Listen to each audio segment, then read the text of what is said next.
Ladies and gentlemen, from welfare to law and order, Chief Minister Vijay has rolled out his first major decisions after taking charge.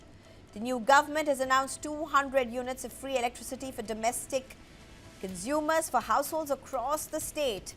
Cracking down on crime and narcotics has also been prioritized, with orders issued to set up a special task force focusing on drugs and women's safety, and in a move signalling scrutiny of the previous administration's handling of the economy, the Chief Minister has also announced plans to release a white paper on the state's finances.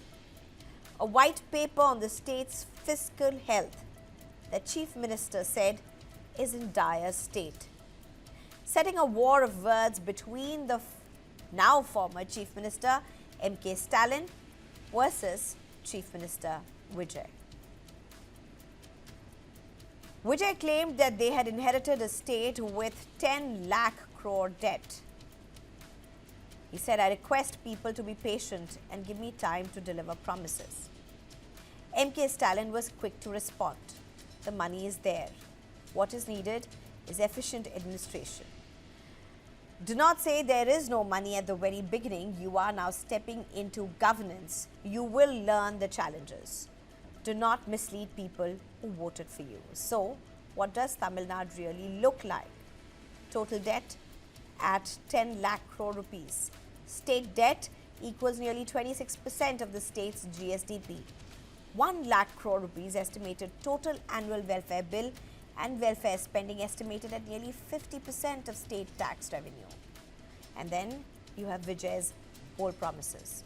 2,500 monthly assistance for homemakers under the age of 60. 6 free LPG cylinders per household annually. 200 units of free electricity per month for every home. Gold, silk, wedding saris for families with less than 5 lakh annual income. 4,000 monthly financial aid for unemployed graduates. And I'm being joined at this point by Dr. Pentapati Pullarao, who's a political analyst, Bhanuchandra Nagarajan, who's a political analyst. Thank you very much, both of you, for joining me. Thank you. All right, I'm being joined by S. Muralidharan, who's a political analyst. Thank you very much. Good evening. Good evening, good evening. Well, Dr. Pentapati Pullarao, how do you look at what's before Chief Minister Vijay? Well, obviously, he must have known these challenges. When you make promises at election time, you'll have to honor them, or some of them. But before I get into this whole thing, whether he can do it or not, there's one small secret in all of these things. Governments announce pre-election gifts or whatever, freebies. They don't implement them fully. They say we give women a free bus, but they don't put it on all routes. They don't put 100 buses on a route, they put 20 buses on some routes. So they carefully reduce the promise, but it sounds good. I have seen this free bus thing in many states. I've seen the free power thing also. It works to some extent. I am not against giving things like free power because it's a positive income for anybody who gets a benefit.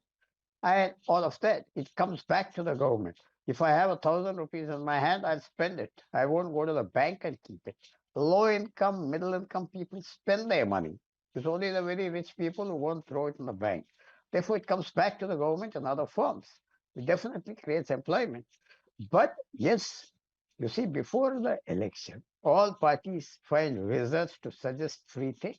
All of them. I'm not going only to friend Vijay or anything. And then, end of it, when it starts coming, they stagger it, they shorten it, they size it, they downsize it. For example, I know my 2 friends, they must be thinking I'm cynical about it, but observing it firsthand, I'm saying it.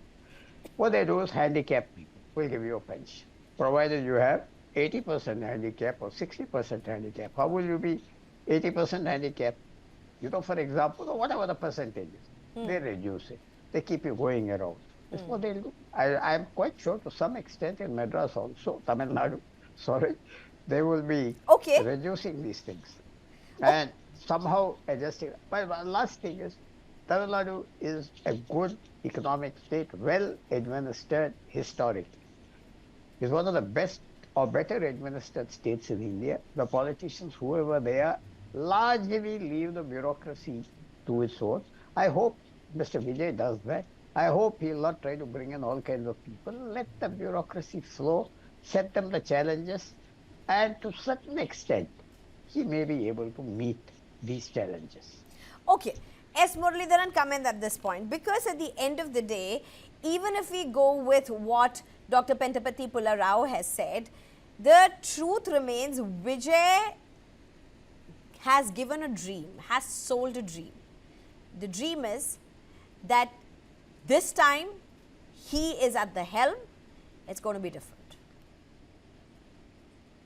He's a dream merchant, so that's what they're, popularly known for. So they will keep giving dreams, but the reality is totally different. 10 lakh debt is not easy to bridge. And he's got multiple challenges. On top of the 10 lakh, he has also promised so many doors.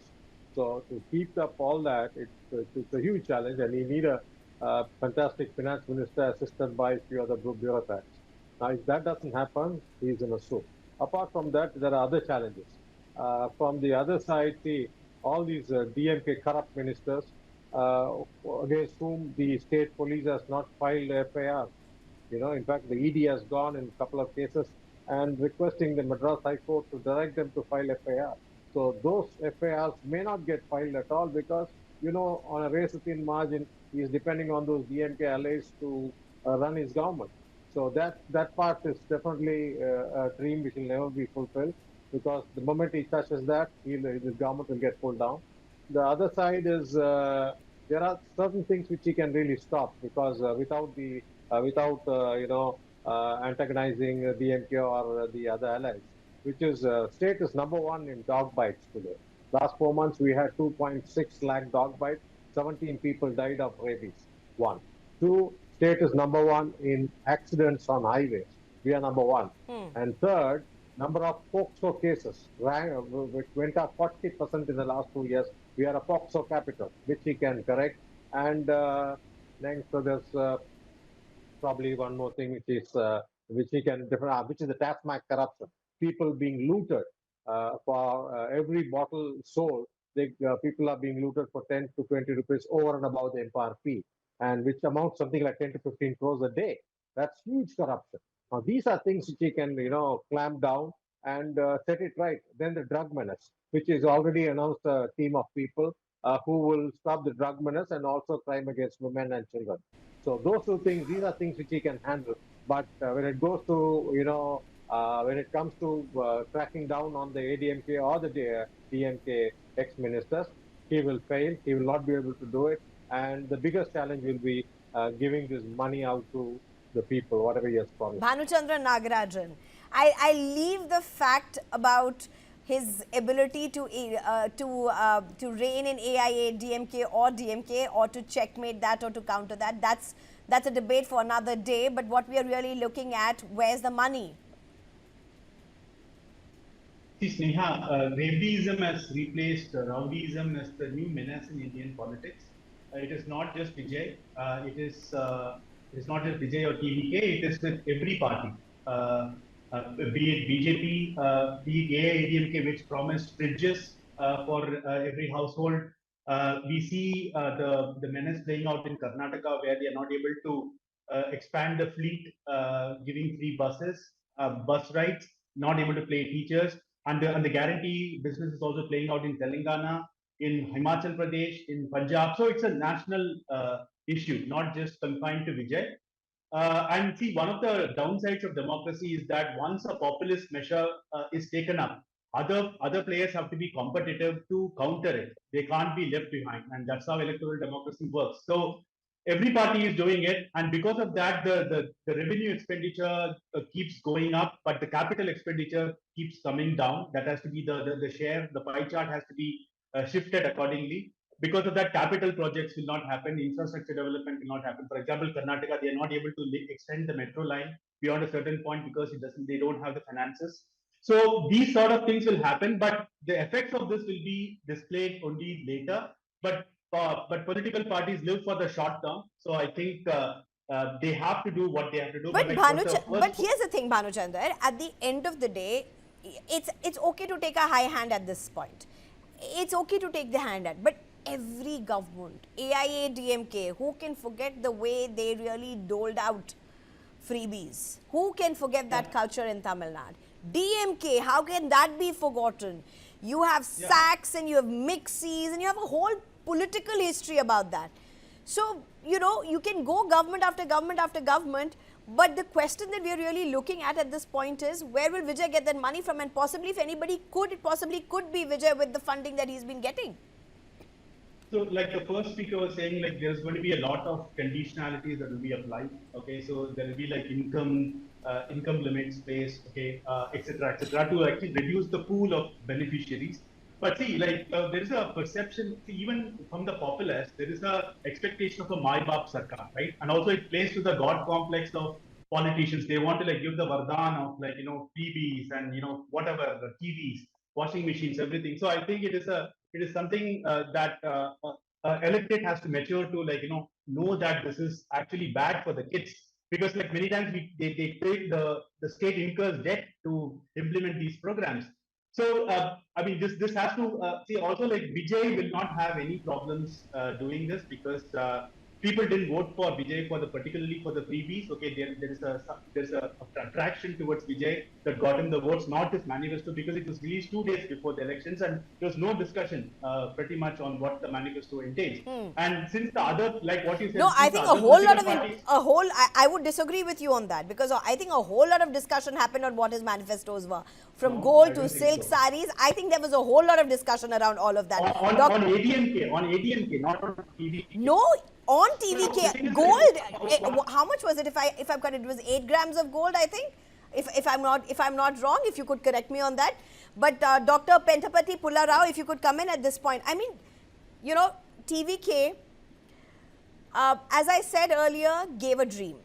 It rode the poor wave with just one assurance, and that was they will bring in the change that's required. So that there was this youth connect, there was the youth language that was being spoken, there was the AI and so much more other modes of reaching out to people that was initiated. There were these massive larger than life rallies that, you know, he spearheaded, obviously because he was a cine star. But there was one thing that he did which all political parties do, and that is freebie promises. I think Vijay had a pulse on that. He realized that's a key to the heart for voters as well. However much we may want to criticize, and particularly when it comes to Tamil Nadu's fiscal health, it's been a back and forth between the centre and the state. Whether it be BJP at the centre and DMK at the state, it has been a back and forth for months and months and months. So it's not like voters stepped back at that time and said, oh, where will the money come from? There's been so much back and forth about it. He rode to power on the promises of freebies apart from others. To tell you, I don't know. I think both my friends are also independent analysts. So I can tell you, Vijay faces a challenge, a political challenge. How is he going to deal with the central government? Will he have good relations or working relations at least? So far, politically, that doesn't seem to be the case, unless he's going to reverse his role fast and give governance priority. Yes, BJP ruled states have better times than others. I don't agree with such a philosophy, but that's what's happening. How is he going to do that? How is he going to cross that river or whatever? Second thing is, as my friend Mr. Muralidharan said, he must have governance. What Mr. Muralidharan pointed out was some issues which will have deep impact.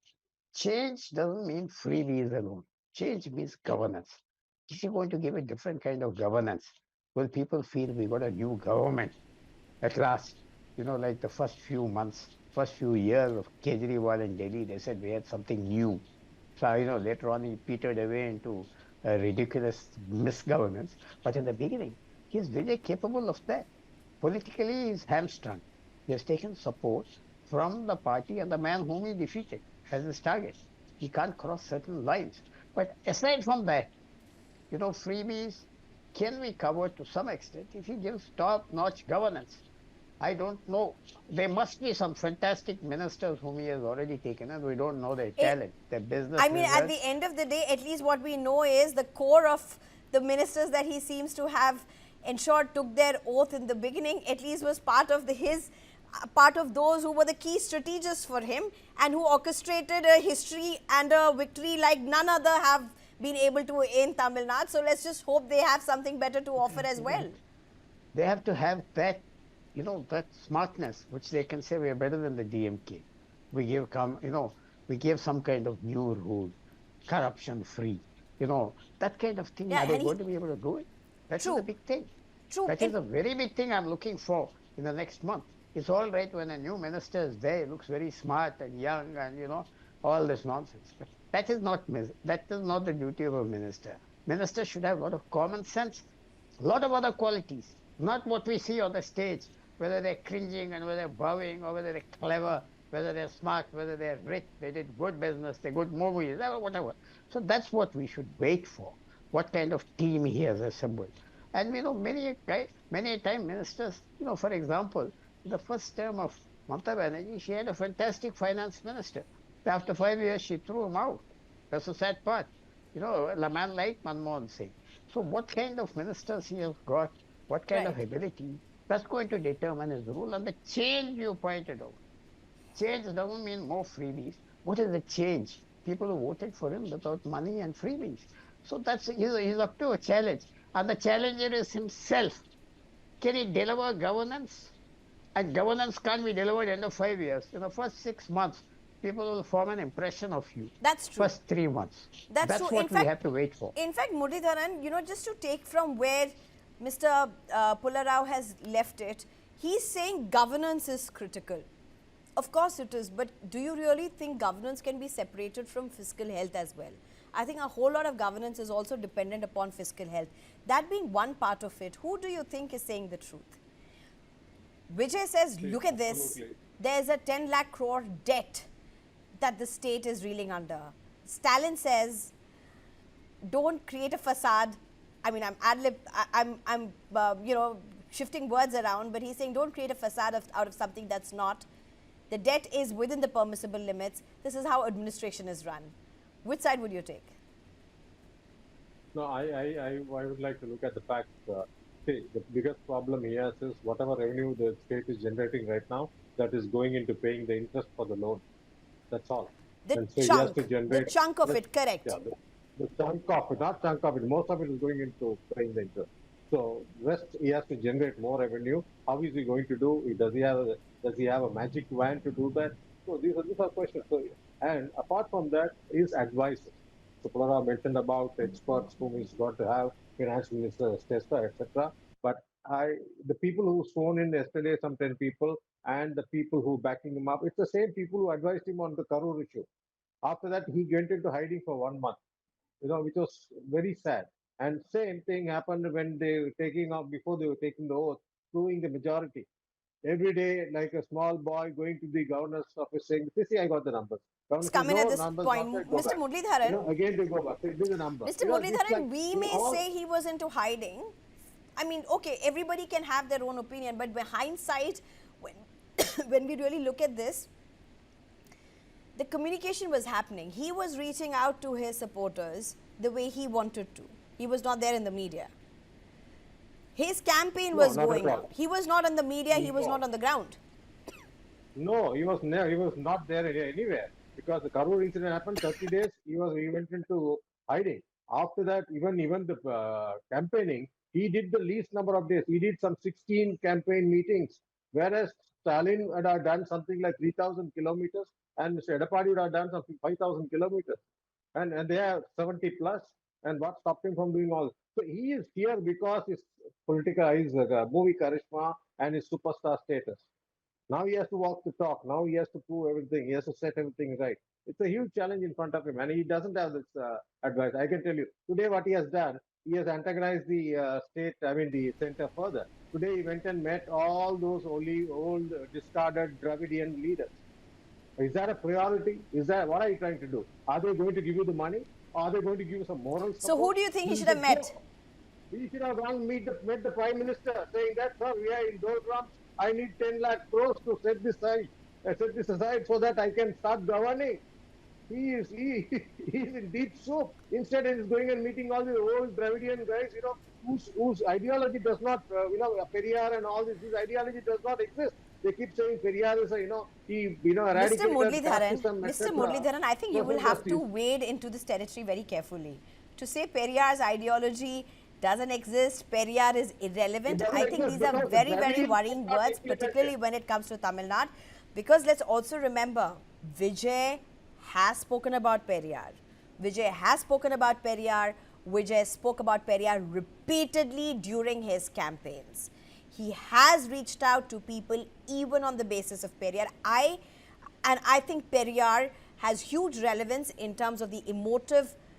Not at all. He does. Not I at think. all. I believe he's Let me see. the last 5 years, Do both of you here, we saw the maximum Mr. number Dr. of Dalit Pentapati across Pulla Rao, Bhanuchandar, Nagarajan, do you agree with what Muralidharan says?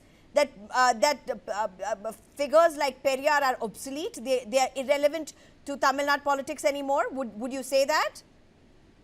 I would not, I'd qualify it a bit.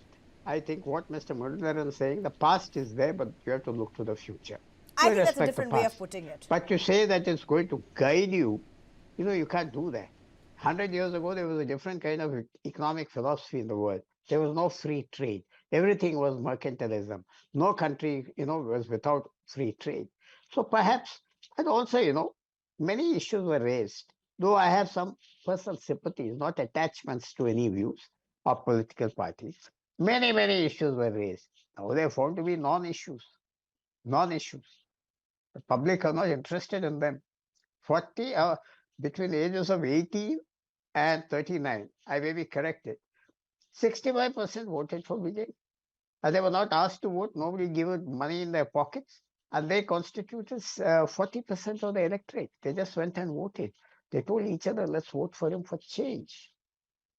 So Mr. Vijay, of course, is doing the ritualistic thing, which I would say is fine. If you don't do the ritualistic thing, they'll get upset.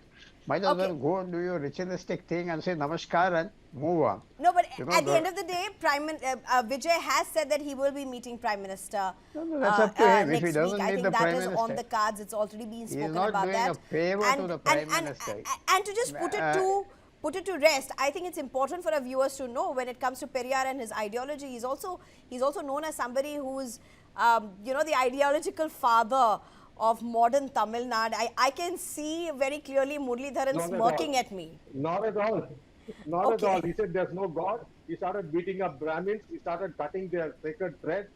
Cutting their, I think it comes from different perspectives, but Periyar does carry a whole lot of emotive value to where Tamil Nadu is, and that's why every election he's also invoked by leaders. Bhanuchandra Nagarajan, your last words, please. So the thing is, I think we got sidetracked with Periyar, but Vijay has professed Periyar as one of his ideologues, among the 5 ideologues, and he's going to position himself as the neo-Dravidian party. So Periyar will continue through Vijay.